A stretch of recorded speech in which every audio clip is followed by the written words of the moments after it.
റസൂലുള്ളാഹി സ്വല്ലല്ലാഹു അലൈഹി വസല്ലമ തങ്ങളെന്ന ഉമ്മത്തിന്റെ നേതാവ് ലോകത്തോട് വിട പറയുമ്പോൾ ആരായിരിക്കണം ഹബീബിന്റെ പിൻഗാമി, ആരാവണം ഹബീബിന്റെ പ്രതിനിധി, ആരാവണം ഖലീഫ എന്ന ചർച്ച നടക്കുകയായിരുന്നു സഖീഫത്തു ബനി സാഇദ എന്ന പന്തലിന്റെ ഉള്ളിൽ.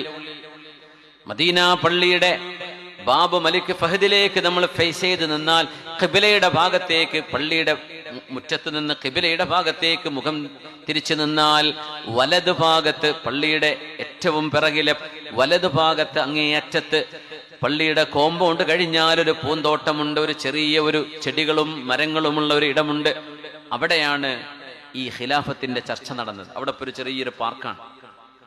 പള്ളി ഇങ്ങനെ ഫേസ് ചെയ്ത് നിന്നാൽ വലതു ഭാഗം, ഇടതു ഭാഗത്ത് നിന്ന് മുമ്പോട്ട് പോയാൽ ജന്നത്തുൽ ബഖീ, അവിടെ അല്ല, ഇപ്പുറത്ത്. ആരാവണം ഖലീഫ, ആ ഖലീഫയെ തെരഞ്ഞെടുക്കുന്ന ചർച്ചകൾ 3 ദിവസം നീണ്ടുപോയി. മദീനക്കാരായ അൻസ്വാരില്ലയോ ഹബീബിന് അഭയം കൊടുത്തവർ, ഞങ്ങളല്ലയോ ആദ്യം ജുമുഅ തുടങ്ങിയവര്. മദീനക്കാരാ ആദ്യം ജുമുഅ തുടങ്ങിയത്. ജുമുഅ എന്നുള്ള പേരിട്ടതിന് മദീനക്കാരാ. അസ്അദ് ഇബ്നു സുറാറ റളിയല്ലാഹു അൻഹു തങ്ങൾ മക്കത്ത് നിന്ന് വരുന്നുള്ളൂ, അപ്പോഴേക്കും ഇവിടെ ജുമുഅ നടന്നിട്ടുണ്ട് മദീനയിൽ. ഞങ്ങളല്ലയോ ഹബീബിന് സഹായം ചെയ്തത്, ഞങ്ങളല്ലയോ ഹബീബിന് കാശ് കൊടുത്ത് സഹായിച്ചത്, അതുകൊണ്ട് ഞങ്ങളിൽ നിന്നാവണം ഖലീഫ എന്ന് ന്യായമായും മുഹാജിറുകളാ അൽ അൻസ്വാരികളായ മദീനക്കാർ. മഹാനായ അബൂബക്കർ സിദ്ദീഖ് റളിയല്ലാഹു അൻഹു പറഞ്ഞു, നേതാക്കന്മാർ ഖുറൈശികളിൽ നിന്നാവണം എന്ന് ഹബീബിന്റെ ഹദീസ് ഉണ്ടല്ലോ, അതുകൊണ്ട് മക്കയിൽ നിന്ന് ഹിജ്റ ചെയ്തു വന്ന മുഹാജിറുകളിൽ പെട്ടവരാകണം ഖലീഫയാവേണ്ടത്. ഭയങ്കര ചർച്ചകൾ നടന്നു. ആ ചർച്ചയിലേക്കല്ല ഞാൻ പോകുന്നത്. അവസാനം ഉമർ ബിൻ ഖത്താബ് റളിയല്ലാഹു അൻഹു പറഞ്ഞു, അബൂബക്കർ സിദ്ദീഖേ, നിങ്ങൾ അല്ലാഹുവിന്റെ ഹബീബിന്റെ കൂടെ ആ ഗുഹയിൽ ഒരുമിച്ച് താമസിച്ചവരാണ്. وثاني اثنين إذ هما في الغار إذ يقول لصاحبه لا تحزن إن الله معنا فأنزل الله سكينته عليه وأيده بجنود لم تروها وجعل كلمة الذين كفروا السفلى وكلمة الله هي العليا. ഹിജ്റ പോകുമ്പോൾ ആരാണോ ആ ഗുഹയിൽ, സൗർ ഗുഹയിൽ ഹബീബിന്റെ കൂടെ നിന്നത്, ആരാണോ ഹബീബിനോട് മന്ത്രിച്ചത്, നബിയേ, എന്നെയും അങ്ങയെയും അന്വേഷിച്ച് ശത്രുക്കളാണ് വന്നു നിൽക്കുന്നത്, ലൗ അന്ന അഹദഹും നളറ തഹ്ത ഖദമൈഹി ലറആനാ, നബിയേ, അവരാരെങ്കിലും അവരുടെ കാലിന്റെ ഭാഗത്തേക്ക് നോക്കിയാൽ നമ്മളെ കാണുമല്ലോ. താഴ്ഭാഗത്തേക്ക് നിൽക്കുന്ന ഗുഹയുടെ മുമ്പിലാണ് ശത്രുക്കൾ വന്ന് നിൽക്കുന്നത്. ആ രണ്ടാമനായ ഹബീബായ നബി തങ്ങൾ സ്വല്ലല്ലാഹു അലൈഹി വസല്ലമ തങ്ങൾ, ഹബീബായ തങ്ങൾ സിദ്ദീഖ് എന്നവരോട് പറഞ്ഞ വാക്കുകളാണ് ഖുർആൻ അവതരിച്ചത്.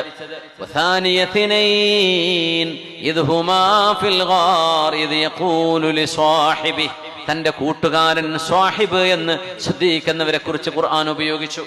ലാ തഹ്സൻ ഇന്നല്ലാഹ മഅനാ, സിദ്ദീഖേ, നിങ്ങൾ സങ്കടപ്പെടരുത്, അല്ലാഹു നമ്മളോടൊപ്പമുണ്ട്. ഇത് സിദ്ദീഖേ, നിങ്ങളോടല്ലയോ നബി തങ്ങൾ പറഞ്ഞത്, അതുകൊണ്ട് നിങ്ങളാണ് ഖലീഫയാവേണ്ടത്, നിങ്ങളാവണം.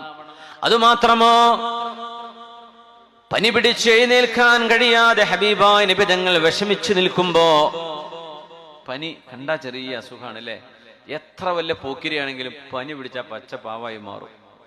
ശ്രദ്ധിച്ചിട്ടില്ലേ? അത്രേ നമുക്കുള്ളൂ. ഇത് നമുക്ക് ബോധമില്ലാത്തത് കൊണ്ടാണ്. എന്താ മനുഷ്യന്മാരുടെ അഹങ്കാരം. പനി പിടിച്ചാൽ പിന്നെ കുഴഞ്ഞു, കഞ്ഞു പോലും കുടിക്കാൻ പറ്റൂല. അള്ളാഹു മനുഷ്യനെ കീഴ്പ്പെടുത്തുന്നത് അസുഖങ്ങളിലൂടെ, മരണത്തിലൂടെ. ഇത് രണ്ടും ഇല്ലെങ്കിൽ മനുഷ്യന്മാരെ പിടിച്ചാൽ കിട്ടൂലായിരുന്നു എന്നാ. പുണ്യ നബി തങ്ങൾക്ക് പനി ബാധിച്ചത് വല്ലാത്ത പനിയായിരുന്നു.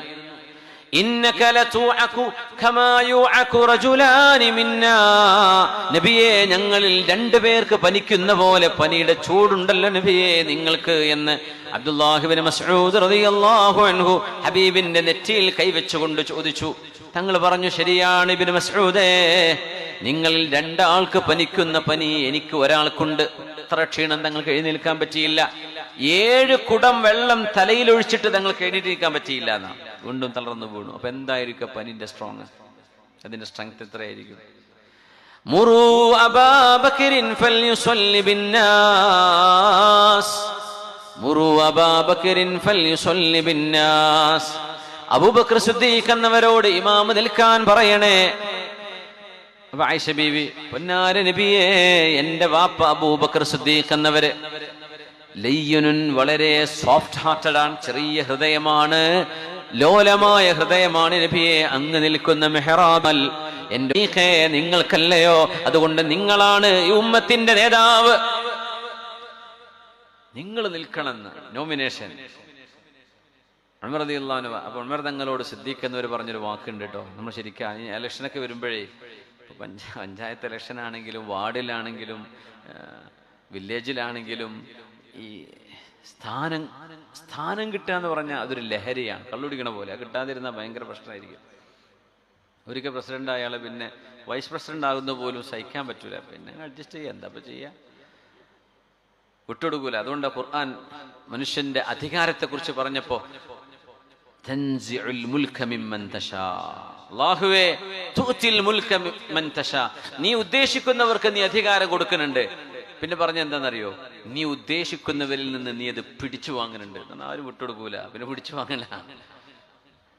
കൊലിയോട് പറഞ്ഞ വാക്ക് എന്താണെന്നറിയോ, അങ്ങനെ ഒരാൾ നോമിനേറ്റ് ചെയ്യുമ്പോൾ നമ്മൾക്ക് എന്താ പറയാ, ആ ഉമ്മർ നിങ്ങൾ പറഞ്ഞതാ ശരി, ഞാനത് എപ്പോഴോ പറയാൻ വിചാരിച്ചത്, പിന്നെ ഞാൻ പറയുന്നത് ശരിയല്ലല്ലോ, നിങ്ങൾ പറഞ്ഞ നന്നായി.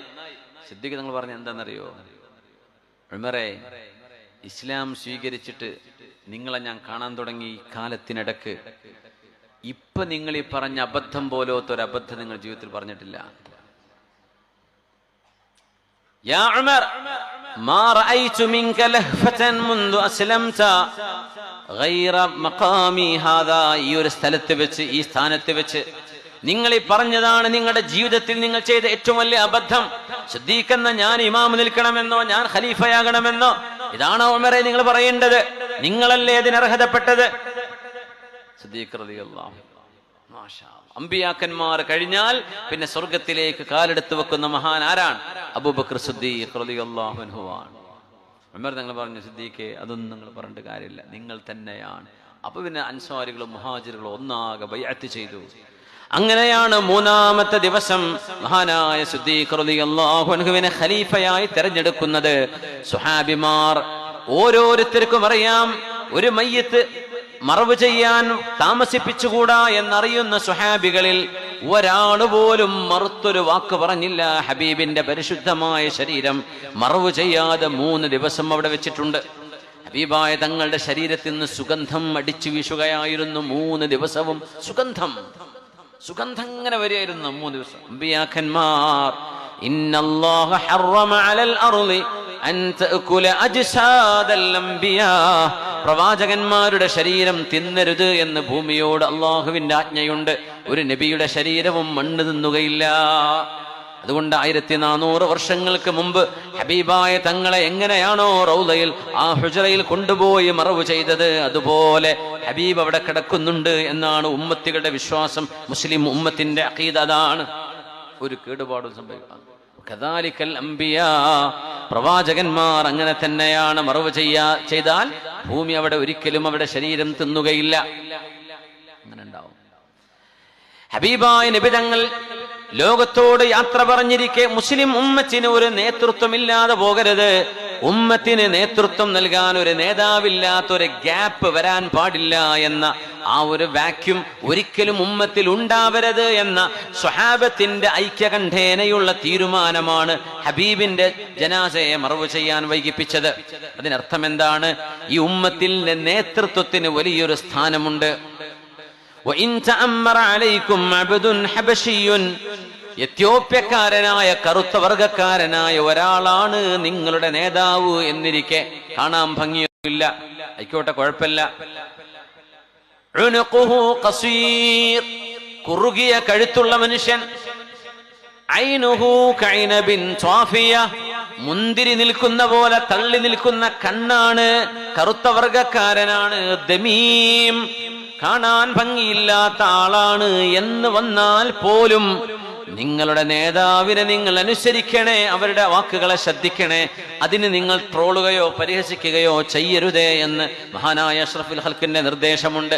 അത് പഠിപ്പിക്കാനാണ് 5 വക്ത് നിസ്കാരം ജമാഅത്തായി പള്ളിയിൽ നിർവഹിക്കുന്നത്. ഒരു ഇമാമിന്റെ ബാക്കിൽ നിന്ന് നേതാവ് ചെയ്തതിന് ശേഷമേ മഅ്മൂം ചെയ്യാൻ പാടുള്ളൂ. ഈ അച്ചടക്കം പഠിപ്പിക്കുന്ന ഉമ്മത്ത് പിന്നെ എങ്ങനെയാ നേതൃത്വത്തെ തള്ളിപ്പറയുന്ന അവസ്ഥകൾ വരുന്നത്? തിരുത്താം, നല്ല നിലക്ക് ഗുണകാംക്ഷയുള്ള തിരുത്തുകൾ വേണം, അതിന് കുഴപ്പമൊന്നുമില്ല. പരസ്യമായിട്ട് എഴുതുക, പരസ്യമായിട്ട് അവഹേളിക്കുക, പരസ്യമായിട്ട് കളിയാക്കുക, ഒരിക്കലും ചെയ്യാൻ പാടില്ല. അതിനൊന്നും ശരീഅത്തിന്റെ മറപിടിച്ച് ഒരിക്കലും ന്യായീകരിക്കാൻ പറ്റില്ല. ഉമർ റളിയല്ലാഹു അൻഹു ചോദിച്ചിട്ടുണ്ടായിരുന്നു, ജനങ്ങളെ, ഉല്ലീതു അംറക്കും, നിങ്ങളുടെ ഉത്തരവാദിത്വം അല്ലാഹു എന്നെ ഏൽപ്പിച്ചിരിക്കുകയാണ്. വലസ്തു ബിഖൈരിക്കും, ഞാൻ നിങ്ങളിൽ മെച്ചമുള്ള ആളൊന്നുമല്ല, ഞാൻ നിങ്ങളിൽ മെച്ചമുള്ള ആളൊന്നുമല്ല, പക്ഷേ എന്നെ ഏൽപ്പിക്കപ്പെട്ടിരിക്കുകയാണ് ഉത്തരവാദിത്വം. അതുകൊണ്ട് എന്നിൽ നിന്ന് എന്തെങ്കിലും തെറ്റുകൾ നിങ്ങൾ കണ്ടാൽ ഫഖവ്വിമൂനി, നിങ്ങൾ എന്നെ തിരുത്തി തരണം കേട്ടോ. അത് നേതാവല്ല ആയിക്കോട്ടെ എന്ന് പറയരുത്, എനിക്ക് തിരുത്തി തരണം. അപ്പോഴാണ് ഒരു അഹ്റാബി വാളെടുത്തിട്ടുണ്ട് എണീറ്റു ഉമർ തങ്ങളുടെ സദസ്സിൽ. ഉമറേ, ഇത് കണ്ടോ, ഞങ്ങൾ തിരുത്തും, ഇതുകൊണ്ട്, വാക്കുകൊണ്ടല്ല, ഞങ്ങൾ തലം കെടുക്കും ഞങ്ങൾ. ഉമർ തങ്ങൾ എന്താ പറഞ്ഞെന്നറിയോ? ആ മനുഷ്യനെ പിടിച്ച് കൊണ്ടുപോയെന്നല്ല. ഉമർ തങ്ങൾ അൽഹംദുലില്ലാഹ്, അല്ലാഹുവേ അൽഹംദുലില്ലാഹില്ലദീ ജഅല ഫീ ഉമ്മത്തി ഇദാ ഖിൽതു ലഖാല ബിസൈഫിഹി ഹകദാ, പടച്ചവനെ, എന്റെ ഉമ്മത്തിൽ എനിക്ക് തെറ്റുപറ്റിയാൽ, അല്ലെങ്കിൽ ഞാൻ തെറ്റിലേക്ക് പോയാൽ, വാളുകൊണ്ടെങ്കിലും എന്നെ തിരുത്താൻ കഴിയുള്ള ആണത്തമുള്ളവരെ ഈ ഉമ്മത്തിൽ നീ ഉണ്ടാക്കിയല്ലോ റബ്ബേ, നിനക്ക് സ്തുതി. അല്ലാഹുവിന് സ്തുതി പറഞ്ഞു, അങ്ങനെയാ വേണ്ടതെന്ന് പറഞ്ഞു. നേതൃത്വത്തിന്റെ മഹത്വവും, ഉമ്മത്തിന് നേതൃത്വമില്ലാതെ ഒരു വാക്യൂം സംഭവിക്കരുത്, ഗ്യാപ്പ് വരരുത്. ഹബീബായ നബി തങ്ങളുടെ ഭൗതിക ശരീരം ഭൂമിക്ക് മീതെ നിന്നുകൊണ്ട് തന്നെയാണ് ഖലീഫയെ തെരഞ്ഞെടുത്തത്. ഖലീഫയെ തെരഞ്ഞെടുത്ത് കഴിഞ്ഞപ്പോ ഹബീബിന്റെ ജസദ് മണ്ണിലേക്ക് വെക്കുകയാണ് ഉണ്ടായത് സ്വല്ലല്ലാഹു അലൈഹി വസല്ലം. ഇത് പ്രയോറിറ്റൈസേഷൻ ആണ്. മയ്യത്ത് മറവ് ചെയ്യലാണോ? ഹബീബായ സ്വല്ലല്ലാഹു അലൈഹി വസല്ലം തങ്ങളെ മറവ് ചെയ്യുന്ന ആ ഒരു പ്രക്രിയയെക്കാളും പ്രാധാന്യമുള്ളത് ഹബീബിന്റെ ഭൗതിക ശരീരം നമ്മുടെ മുമ്പിൽ ഉണ്ടായിരിക്കെ തന്നെ ഒരു നേതാവിനെ, ഖലീഫയെ തെരഞ്ഞെടുക്കലാണ്. ആ ഖലീഫയെ തെരഞ്ഞെടുക്കേണ്ട തെരഞ്ഞെടുപ്പെങ്ങാനും ഒരു 5 ദിവസമോ 1 മാസമോ നീണ്ടുപോയാൽ ആ മയ്യിത്ത് ജനാസ അങ്ങനെ കിടക്കുമായിരുന്നു എന്ന് വേണം മനസ്സിലാക്കാൻ. സ്വഹാബിമാർ ആരും ഒരാൾ പോലും എതിർത്തില്ല എന്നാണ്. എന്തേ മറവ് ചെയ്യണ്ടേ, എന്തേ തങ്ങളെ മറവ് ചെയ്യണ്ടേ എന്ന ഒരു ചോദ്യം ഒരു സ്വഹാബിയും ചോദിച്ചില്ല. എന്തേ? നേതൃത്വം നിലവിലുണ്ടാകുന്നത് അതിലും വലിയ വിഷയമാണ്. അത് പള്ളി കമ്മിറ്റി ആണെങ്കിലും നമ്മളെക്കാളും മുന്തിയ ആൾക്കാരൊന്നും ആയിക്കൊള്ളുന്നില്ല. ചിലപ്പോ അവരെക്കാളൊക്കെ പ്രസിഡന്റും സെക്രട്ടറിയും ഖജാൻജിയെക്കാളും വൈസ് പ്രസിഡന്റിനേക്കാളും ജോയിന്റ് സെക്രട്ടറിയെക്കാളൊൊക്കെ നല്ല വിദ്യാഭ്യാസ യോഗ്യതയുള്ള ആൾക്കാർ പൊതുജനങ്ങളിൽ ഉണ്ടായിരിക്കാം. പക്ഷെ നിങ്ങൾ തെരഞ്ഞെടുത്തു കഴിഞ്ഞോ, ഖലാസ്, പിന്നെന്ത് ചെയ്യരുത്? കുത്തുവാക്ക് പറയരുത്. അവരോട് ഗുണകാംക്ഷ വേണം. അവർക്ക് നല്ല കാര്യങ്ങൾ തീരുമാനിക്കാൻ തൗഫീക്ക് കൊടുക്കണേ എന്നും, എന്തെങ്കിലും ഒരു പ്രശ്നങ്ങൾ വരുമ്പോഴേ സ്വകാര്യമായി വിളിച്ച് അവരുമായി കൂടിയാലോചിക്കണം. പരസ്യമായിട്ട് അങ്ങ് എണീറ്റ് നിന്നിട്ട് ഒരാളെ നാണം കെടുത്ത ജനറൽ ബോഡി വരുമ്പോൾ വിളിച്ചു പറയാ, ആൾ കള്ളനാക്ക, പള്ളി കമ്മിറ്റിക്ക് ജോലി ചെയ്ത അവസാനം അതാ കിട്ടലുണ്ടാവുക. അള്ളാഹിന്റെ അടുത്ത് കിട്ടുമെന്ന് പ്രതീക്ഷിച്ച് മാത്രം ഒരുക്കിക്കോളി. കയ്യിൽ നിന്ന് ലക്ഷങ്ങൾ എടുത്ത് കൊടുത്താലും 10 രൂപേന്റെ ബില്ലിട്ടിട്ടില്ലല്ലോ എന്ന് പറഞ്ഞ് അവസാനം കള്ളനായിട്ട് ഇറങ്ങേണ്ടി വരും. മനുഷ്യന്മാരങ്ങനെ ചെയ്യുള്ളൂ. അത് പ്രതീക്ഷിച്ചാൽ മതി. അള്ളാഹുവിൻ്റെ അടുത്ത് കൂലി കിട്ടുന്ന ഒരൊറ്റ നിയ്യത്തിന് മാത്രം ഇറങ്ങിയാൽ മതി. പള്ളിക്കും മദ്രസക്കൊക്കെ അള്ളാഹു കൂലി തരും, ഭയങ്കര പ്രതിഫലമാണ്. പക്ഷേ ജനങ്ങളുടെ അടുത്ത് നിന്ന് ഒരു ക്ലാപ്പ്, ഒരു സന്തോഷം, ഒരു നല്ല വാക്ക്, ഇതൊന്നും പ്രതീക്ഷിക്കണ്ട. നമ്മൾ ചെയ്യുന്നത് നല്ലത് ചെയ്യുക. പിന്നെ പറയേണ്ടവർ പറഞ്ഞോട്ടെ. ഞാനൊക്കെ അങ്ങനെയാണ് കണക്കാക്കല്. ആദ്യമൊക്കെ ഭയങ്കര വിഷമമായിരുന്നു. ഈ യൂട്യൂബിൽ കുറേ ആൾക്കാരിങ്ങനെ ട്രോളിലും കളിയാക്കലും. പിന്നെ അതൊന്ന് ശീലമായിപ്പോയി. ഇപ്പൊ ഒന്നും ഇല്ലാതിരിക്കുമ്പോൾ എന്താ ഒച്ചപ്പാടൊന്നും ഇല്ലേന്നാ ഞാൻ ചോദിക്കല്. അപ്പൊ അതങ്ങ് കേട്ട് ശീലമായിപ്പോയി. നമ്മൾ നല്ല കാര്യം ചെയ്തു കഴിഞ്ഞാൽ പിന്നെ വരാനുള്ളത് വന്നോട്ടെ, പറയാനുള്ളവർ പറഞ്ഞോട്ടെ. നമ്മൾ ചെയ്തത് നല്ലതായിരിക്കണം, നമ്മൾ പറയുന്നത് സത്യമായിരിക്കണം. തെറ്റുണ്ടോ തിരുത്തണം. മാപ്പ് പറയേണ്ട വിഷയമാണോ മാപ്പ് പറയണം. ഇല്ലേ, അതിഷ്ടപ്പെടാത്തോലെ എത്ര ഉണ്ടാവും ലോകത്തെല്ലാവരെയും തൃപ്തിപ്പെടുത്താൻ പറ്റുമോ? ഒരിക്കലും കഴിയില്ല. അങ്ങനെയാണ് അഷ്റഫ് ഖൽക്ക് തങ്ങൾ ജീവിച്ചിരിക്കുമ്പോൾ ഒരു മുശ്രിക്ക് പാടുണ്ടോ മക്കയിൽ? എത്ര ആൾക്കാർ വീണ്ടും ഉണ്ടായിരുന്നു മദീനയിലെ മക്കയിലൊക്കെ. അപ്പോ അതൊരിക്കലും സാധ്യമല്ല. എല്ലാവരും ഒരുപോലെ തൃപ്തിപ്പെടുത്തുക സാധ്യമല്ല. നമ്മൾ ചെയ്യുന്നത് ന്യായവും സത്യവുമാണോ, അള്ളാഹുവിന്റെ വജ്ഹ് ഉദ്ദേശിച്ച് ചെയ്യുക, മുന്നോട്ട് പോവുക. അള്ളാഹു നമുക്ക് ഇഖ്ലാസ് നൽകട്ടെ. അത് നഷ്ടപ്പെടാൻ എളുപ്പമാണ്, കിട്ടാൻ വലിയ പ്രയാസവുമാണ്.